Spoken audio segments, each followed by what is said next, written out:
Welcome to our School District podcast, Ahoy, Minnetonka. I'm your host, Superintendent of Schools, David Law. Community input plays a critical role in shaping the direction of our schools and district-wide initiatives. Across all of our stakeholders, we actively seek to inform, provide opportunities for feedback, and build connections through a variety of means. These efforts give people many ways to share their experiences, thoughts, and input about the district and to have questions and concerns answered. Continuing to build trust with students, parents, prospective families, teachers, staff, alumni, and the broader community remains an action item, the school board goal of excellence in leadership and organizational support. Joining me today are two people who have been central to providing the opportunities for our community to be engaged. They are Executive Director of Communications, Dr. JacQui Getty, and School Board Director, Sally Browne, who's making her first appearance on our podcast. Thank you both for being here. Let's start with some background information. Sally, this is your first term on the board. Can you give the community a little bit of your background and why you chose to be on the board? Yes, thank you. I'm really glad to be here today. So I am a lifelong member of this community. My parents actually owned their first home right by the high school, and my husband and I have raised our children in the district. 5 of them are alumni, and 1 is a current student at the high school. As a board member, I have the opportunity to represent the board on several committees. One of them is the Special Education Advisory Council. Another is the Community Action for Student Education Committee, which advocates with state legislators for full school funding. I'm also a member of the Association of Metropolitan School Districts, and there I'm elected to the Legislative Committee. JacQui, give a little background on the Executive Director of Communications. Sure. Well, we work really closely together, so this will be a recap for you, but we work quite a bit, for Sally as well, for the community. We work quite a bit with engaging the various communities, constituencies in our communities, and making sure that people are informed about all of the opportunities, all of the resources, and also that we have an opportunity to hear their voices so that we know how people are feeling about what's happening in the school district, about the things that we might be considering, and about what's ahead. We listen to students, we listen to parents, we talk to our staff and teachers throughout the year. So some of what we do is about the kind of engagement that goes through surveys. Some of it is about informing. So what are the things that are happening today? What are the opportunities out there? And so it might be an event that we put on, or a listening session, or an activity where people can get involved and join a committee. We are also, as the community, as the communications team, members of various committees. So I'm a liaison to the Tonka Pride Committee. I work closely with the Booster Store at times, with the foundation, and then to just really support you and the school board in all of our communication efforts throughout the district, whether it's to put out publications or to do videos or to do things like this podcast. So really it's about harnessing those voices and making sure that we know how the community is feeling about what's happening in the district so that that can better inform the opportunities that we have and the goals that the school board sets.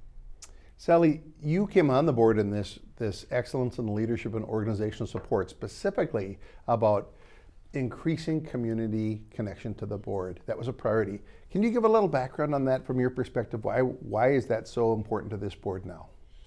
It's important to this board because if we just stay in the boardroom and receive all of our information through polished presentations and scheduled guests, for example, or even from community comments or citizen input where people have prepared what they're going to say for us, we will only get so much information.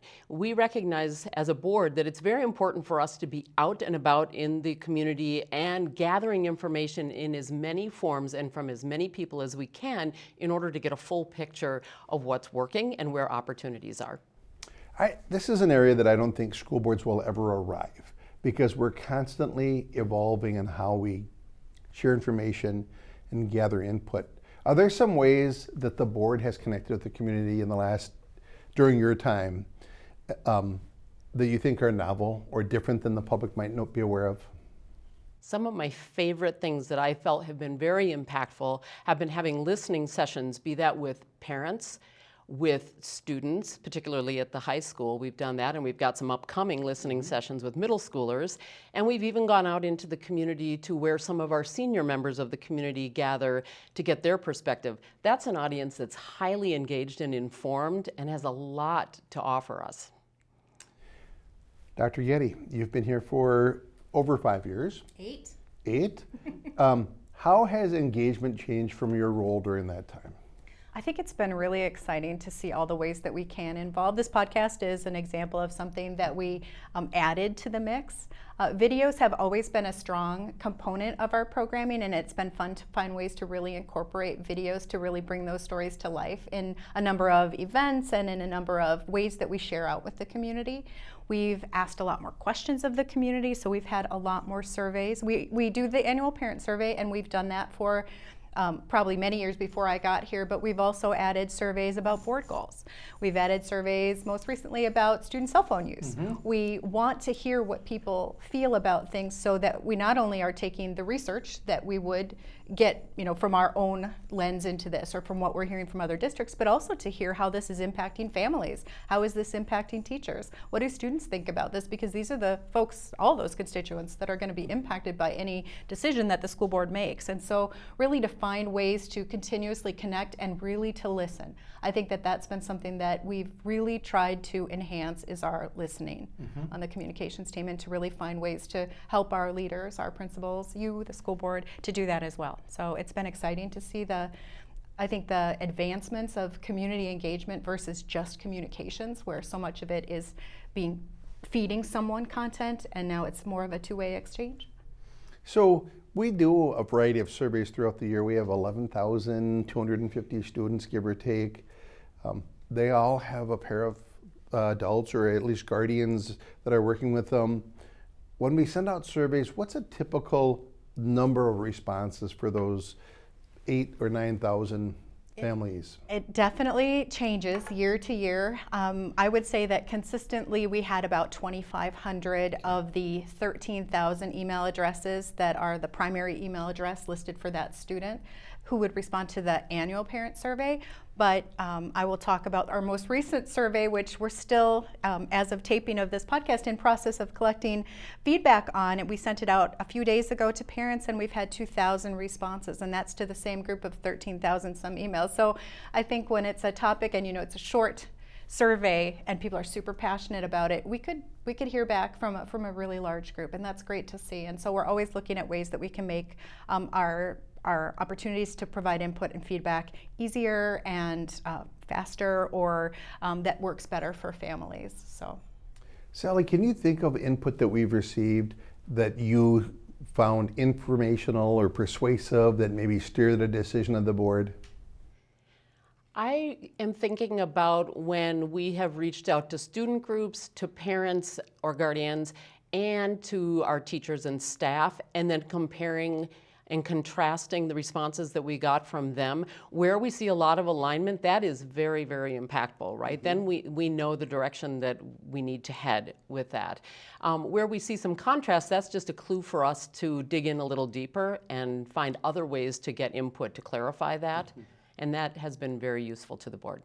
Yeah, sadly, no amount of feedback is ever unanimous for the board. There are always people on both sides of any issue. So between the two of you, we've talked a little bit about parent engagement. We talked about parent listening sessions and parent surveys. Are there any other ways that we involve parents that you think we would benefit from telling our community about?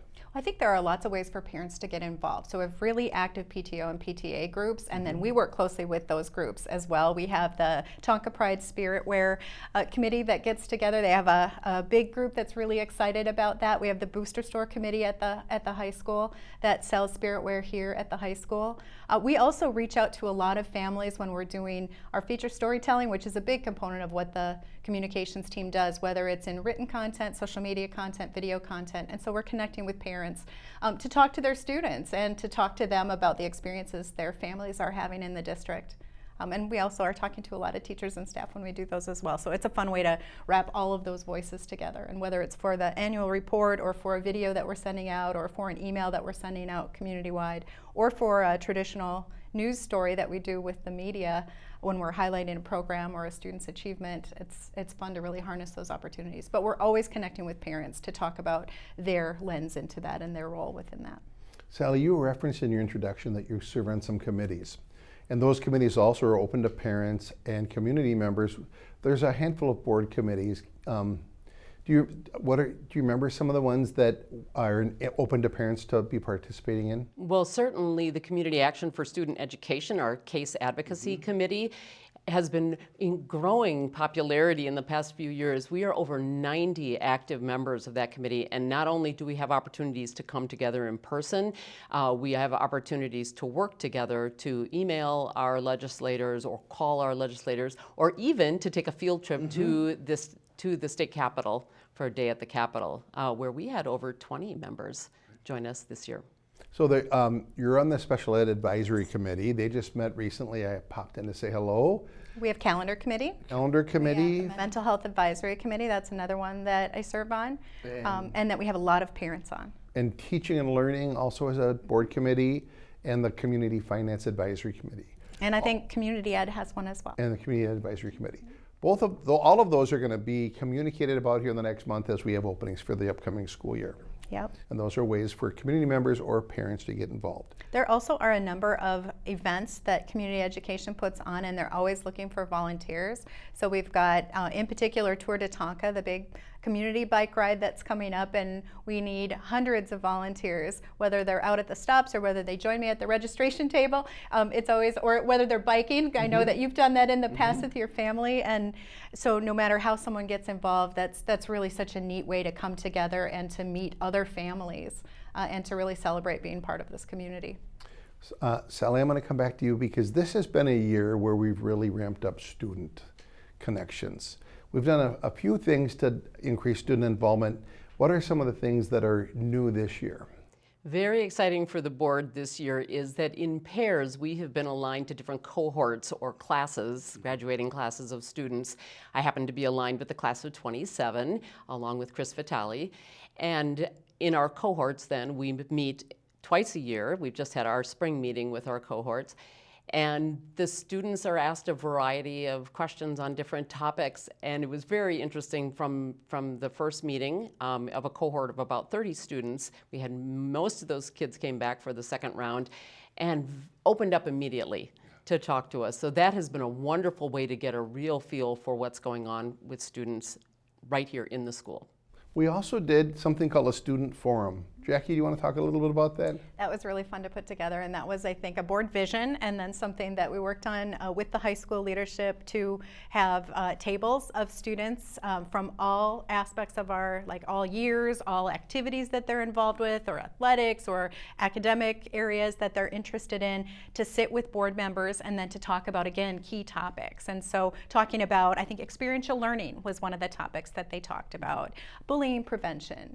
There are just a couple of key things, and then to really hear all these different perspectives about what are their thoughts on that, what's a class where they've been the most engaged with experiential learning, and what was it about that really engaged them, and then being able to bring the answers back to something that really helps us to inform the way that we're delivering education and the opportunities we're providing, and also that gives the school board some feedback as they're considering policy, as they're considering goals, and where we need to focus as a district. Students have also been very present in the presentations to the board. Each school has an opportunity to present to the board, and there are other opportunities. And we've had student voice virtually every time, in person or unrecorded. And this is all age groups. And that is always very impactful for the board. We also are hearing from students via email. They come to board meetings to give community comment or citizen input, and even reach out to us to meet up for coffee so that they can share their perspective on specific topics. Mm-hmm. Maybe you want to talk a little bit about the students that put together presentations as they're thinking about student voice on the board, because I know you're very involved as a public policy mentor, and these were Vantage public policy. That's right. I have for 3 years been a mentor for Vantage public policy students, and this year the board suggested that the Vantage Public Policy Group do research on how different school boards have student school board members. And 5 teams competed, and actually we were part of the panel of judges. The top team presented at the November work study or study session and proposed a model for including students on the school board, not as voting members, but as people, as a way to give the voice to all students on important topics of student interest. And the board has talked about that a few times this spring, and at the meeting that will likely happen, the first meeting of May, the board will approve a pilot for next year that involves staff input about student leaders who'd be good in this role, students electing those people, and then these students meeting and preparing for board meetings next year.